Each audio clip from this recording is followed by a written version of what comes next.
रत्नागिरीमध्ये उदय सामंतांविरोधात उमेदवार कोण यावरून उद्धव ठाकरे गटाची आज मंथन बैठक होणार आहे। उमेदवार पक्षातीलच पाहिजे की बाहेरील उमेदवार स्वीकारावा यावर चर्चा होणार आहे। विनायक राऊत यांच्या दौऱ्यानंतर मिलिंद नार्वेकर देखील कार्यकर्त्यांबरोबर संवाद साधणार आहेत। विधानसभा निवडणुकीच्या पार्श्वभूमीवर नार्वेकर कोकण दौऱ्यावर आहेत आणि ते रत्नागिरी संगमेश्वर या मतदारसंघाचा आढावा घेणार आहेत। महत्त्वाची बातमी येते कोकणामधून उदय सामंत यांच्या विरोधातला उमेदवार नेमका कोण यावर आता उद्धव ठाकरे गटाचं मंथन सुरू आहे। आमचे प्रतिनिधी प्रणव पोळेकर सर्व या घडामोडींवर लक्ष ठेवून आहेत। थेट जाऊया प्रणवकडे। प्रणव, काय नेमकं कोकणातल्या राजकारणामध्ये सध्या सुरू आहे? उदय सामंतांविरोधात उमेदवार कोण याबाबत सध्या मंथन बैठक होतात।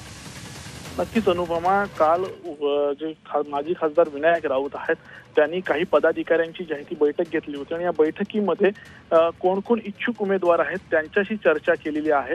आणि जर इच्छुक उमेदवारांपैकी जर बाहेरून उमेदवार कोण आणला तर त्या उमेदवाराला तुम्ही मदत कराल का, अशा पद्धतीची विचारणा देखील विनायक राऊत यांनी इथल्या ज्या पदाधिकाऱ्यांना केलेली आहे। आणि त्यामुळे या संदर्भात देखील आज मिलिंद नार्वेकर जे रात्री उशिरा या चर्चेसाठी रत्नागिरीमध्ये देखील येणार आहेत आणि त्यामुळे उदय सामंतांच्या विरोधात सक्षम उमेदवार द्यायचा अशा पद्धतीची भूमिका जी आहे ती उद्धव ठाकरे गटाने घेतलेली पाहायला मिळते। आणि त्यामुळे या बैठकांचं सत्र जे आहे ते रत्नागिरीमध्ये सुरू झालेलं पाहायला मिळतं।